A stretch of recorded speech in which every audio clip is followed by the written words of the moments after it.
வணக்கம் and welcome to cricket Indians Tamil channel. இந்த video நம்ம பற்றி பார்க்க போகிறோம் அப்படின்னா, நம்மளுடைய மும்பை இந்தியன்ஸோட நீண்ட நாள் கேள்விக்கு இப்போ பதில் கிடச்சிருக்கு. அதுவும் யார் மூலியமா அப்படின்னா, நம்மளுடைய சுரேஷ் ரெய்னா மூலியமா. சுரேஷ் ரெய்னாவை பொறுத்த வரைக்கும் இப்போது T20 டோர்னமெண்ட்டில் நியூயார்க் டீமோட கேப்டனாக வந்து அந்த இடத்துல விளையாடிட்டு இருக்கிறாரு.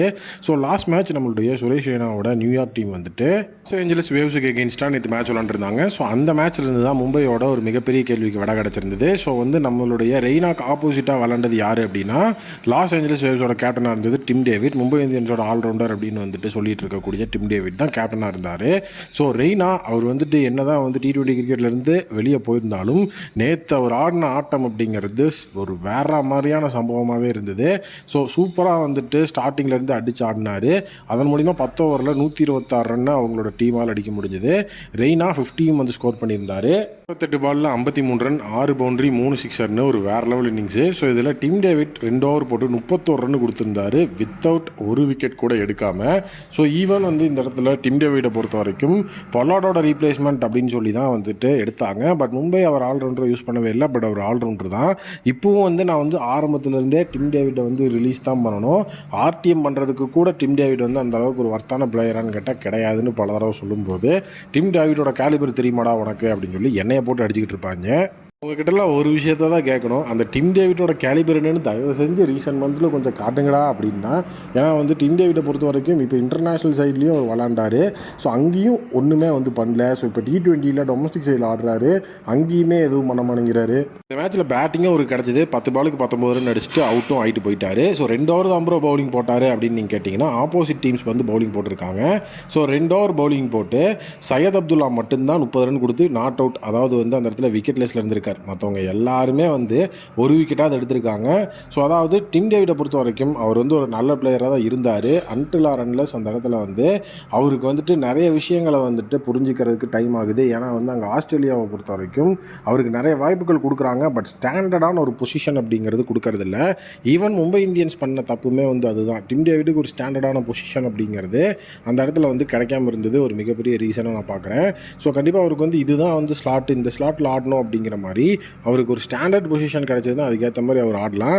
இன்னொன்று என்ன அப்படின்னா, இப்போ அவர் தான் கேப்டனாக இருக்கார். அவர் நினச்சா அவருக்கே வந்து ஸ்டாண்டர்டான பொசிஷன் ஒன்று வச்சு இறங்கலாம். பட் மேட்சோட சுச்சுவேஷனுக்கு ஏற்ற மாதிரி இறங்குறேன்னு சொல்லிட்டு ஸோ 2 டவுனு 3 டவுன்னு ஆடிட்டு இருக்கிறார். அது அவரோட கேலிபரே கிடையாது. கண்டிப்பாக வந்துட்டு மும்பை இந்தியன்ஸ்க்கு டிம் டேவிடோட இடத்துல ஒரு நல்ல ஒரு ஓவர்சீஸ் ஆல்ரவுண்டர் வேணும். ஸோ ஃபினிஷர் ரேதர் தான் இந்த இடத்துல வந்து இப்போ தேவையில்லை. ஏன்னா ஃபினிஷிங் அப்படிங்கிற ரோலுக்கு ஹர்திக் பாண்டியா கண்டிப்பாக உள்ளே இருப்பார். ஸோ அதனால் நல்ல ஒரு ஓவர்சீஸ் ஆல்ரவுண்டர் கன்சிஸ்டண்ட்டாக வந்து எந்த ஒரு இடத்துல இறக்குனாலும் அந்த ஒரு இடத்துல வந்து கன்சிஸ்டண்ட்டாக ஆடக்கூடிய ஒரு ஆல்ரவுண்டர் அப்படிங்கிறவர். ஸோ இப்போ மும்பை இந்தியன்ஸுக்கு வந்து நீட் இருக்குது. ஸோ அது யார் அப்படிங்கிறது தான் நம்ம மெயினாக வந்து சோர்ஸ் பண்ண வேண்டிய விஷயம்.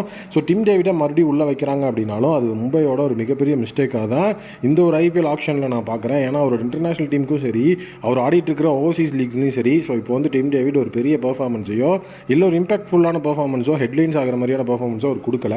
ஸோ அதனால் நான் சூஸ் பண்ணியிருக்கிற பிளேயர் யாருன்னா எய்டன் மார்க்ரம்.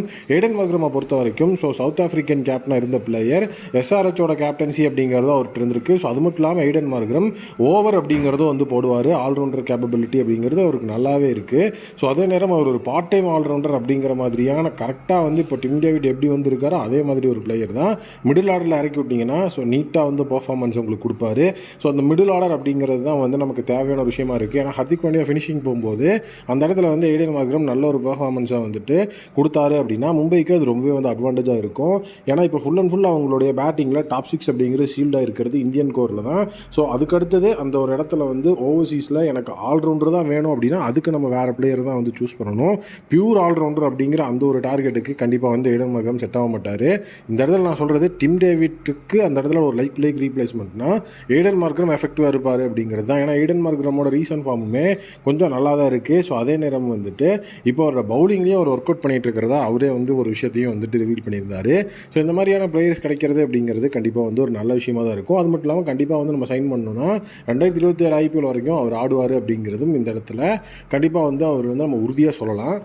இன்னொரு விஷயம் என்னென்னா, டாப் 10 ஆல்ரவுண்டர்ஸ் அப்படின்னு T20 ரேங்கிங்ஸில் நம்பர் 2 பொசிஷனில் இருந்தவர் எய்டன் மார்க்ரம்.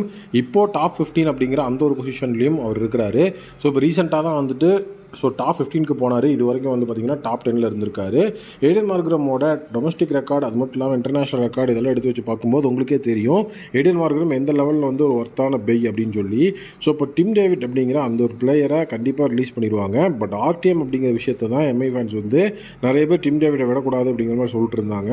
பட் ஆர்டிஎம் அப்படிங்கிறதுக்கும் நமக்கு அவரை விடவே வந்துட்டு நல்ல தரமான பிளேயர்ஸ் இருக்கிறாங்க. ஏன்னா நம்மகிட்ட இருக்கிற எல்லா இந்தியன் பிளேயர்ஸையுமே ஆல்மோஸ்ட் நம்ம ரீட்டைன் பண்ணணும் அப்படிங்கிற ஒரு பிரைமரி சுச்சுவேஷனில் தான் வச்சிருக்கிறோம். ஸோ அப்படி இருக்கும்போது மறுபடியும் அவருக்காக ஆர்டிஎம் பண்ணி அந்த இடத்துல வந்துட்டு தேவையில்லாத ஒரு வேணால் இழுத்துக்க வேணாம் அப்படிங்கிறது என்னோட ஒப்பீனியன். ஸோ இதுக்கு நீங்கள் என்ன நினைக்கிறீங்க அப்படிங்கிற உங்களோட ஒப்பீனியனை கமெண்ட் செக்ஷனில் மறக்காம கமெண்ட் பண்ணுங்கள். ஏடன் மார்க்ரம் மும்பை இந்தியன்ஸ் ஒரு எஃபெக்டிவான பிக்காக இருக்குமா, இல்லை டிம் டேவிடோட இடத்துல ஒரு தரமான ஓவர்சீஸ் ஆல்ரவுண்டர் வேணும், நீங்கள் யாரை சர்ச் பண்ணுவீங்க அப்படிங்கிறத கமெண்ட் செக்ஷனில் மறக்காமல் சொல்லுங்கள்.